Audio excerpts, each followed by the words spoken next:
bienvenue à Éthique Nouvelle. Aujourd'hui, mon article se repose sur Occupation Wall Street. Occupation Wall Street est une manifestation qui s'est produite originellement sur Wall Street à New York. Éventuellement, ça s'est répandu dans les autres États des États-Unis, ensuite au Canada et ensuite un peu dans l'Europe. Les gens se manifestent parce qu'ils sont tannés des inégalités de richesse dans le monde. Par exemple, 40% de la population consomme 90% de la richesse mondiale. C'est très injuste et les gens sont fatigués de ça. Les gens se manifestent, mais la police ne veut pas que les gens se manifestent et ils veulent que les gens partent. Les gens n'ont pas l'intention de partir jusqu'à temps que le problème d'inégalité de richesse soit résolu. Alors dans cet article, on a vu des droits comme le droit d'égalité et le droit de s'exprimer. Ces droits ne sont pas tout à fait respectés et je pense que c'est injuste et les gens devraient avoir le droit de s'exprimer librement. Ça nous fait poser la question, comment pourrait-on résoudre le problème d'inégalité de richesse dans le monde? Merci et je vous passe à Mélissa. Bonjour, mon article c'est Médecine personnalisée, un vendeur de miracles à Davos. Pendant le fameux forum, nous explique l'article signé par l'agence France Presse, un industriel américain a présenté une technologie révolutionnaire qui va permettre d'analyser le génome de tout le monde pour pas cher. Grâce à cette machine permettant de décoder rapidement l'ADN d'un individu grâce à des puces à semi-conducteurs, les malades n'auront plus besoin d'attendre des semaines pour savoir s'ils ont un cancer et les médecins sauront immédiatement de quelle maladie ils souffrent, ce qui leur permettra de choisir le type de thérapie adaptée et éviter des retards préjudiciels ou pire des erreurs et sauver des vies. Il y aura certainement des avancées de certains domaines, mais rien ne prouve que ce sera révolutionnaire. Depuis 10 ans, les coûts de séquençage diminuent à un rythme ahurissant.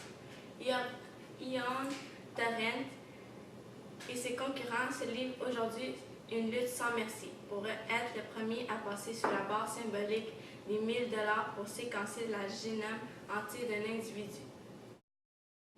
Mais même si cette opération devrait coûter 2 $ demain matin, l'enjeu n'est plus vraiment là. La question désormais, c'est de savoir ce qu'on arrivera à tirer de ces données.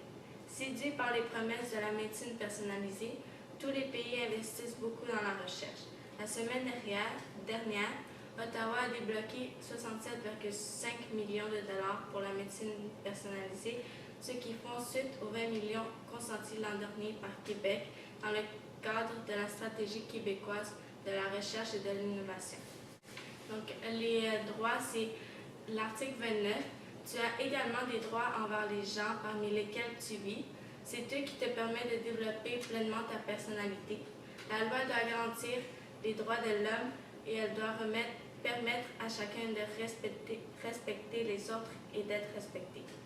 Et aussi le droit de l'honnêteté et la confiance. La question éthique est, devrait-on continuer à faire confiance aux publicités à la télé et des exemples comme ça? Merci et je passe à Catherine. Je vais vous parler du mouvement de protestation contre le régime Kadhafi, qui se déroula en février 2011. Le premier jour, on compta plus de 230 morts à la première manifestation à Benghazi. Celle-ci comprit des armes à feu, des canons à eau et des lacrymogènes. Il y eut plus de 38 blessés, comprenant 10 policiers, le deuxième jour. Cette protestation dure pour les nombreux jours qui suivent. Kadhafi éliminera tous qui s'exprimeront et qui protesteront. Ils n'ont pas le droit de parole. Les comptes de morts augmentent, la situation s'empire, mais les protestations continuent. Selon Al Jazeera, les Libyens brûlent des commissariats de police et un aéroport. Kadhafi refuse toujours de céder sa place.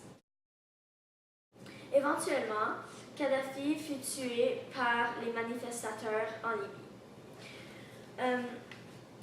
Ceux-ci n'avaient pas le droit de sécurité et d'expression pour les années passées au pouvoir de Kadhafi. La question est, si les dictateurs sont si terribles, pourquoi sont-ils encore au pouvoir dans certains pays? Alors maintenant, je passe la parole à Florence. Bonjour, aujourd'hui je vais vous parler de la guerre qui se passe actuellement en Syrie. L'origine de cette crise est que la population demande au gouvernement en poste plus de liberté et de démocratie et un meilleur respect des droits de l'homme. La population est donc contre le régime autoritaire de son président Bachar al-Assad et demande son départ. Depuis près d'un an, de nombreuses manifestations populaires ont eu lieu dans de différentes villes, mais le président au pouvoir et la force de l'ordre empêchent ces protestations en tirant sur les civils. Depuis mars 2011, on estime qu'au moins 6 000 personnes ont été tuées. La population est emprisonnée dans leur pays. Les combats sont si intenses et si violents que les Syriens ne peuvent plus sortir pour acheter de la nourriture ou leurs biens ou pour recevoir des soins médicaux. L'ONU demande un cessez-le-feu, c'est-à-dire un arrêt de combat, pour faire venir de l'aide humanitaire à la population civile. Cet article touche le droit à la vie aux citoyens.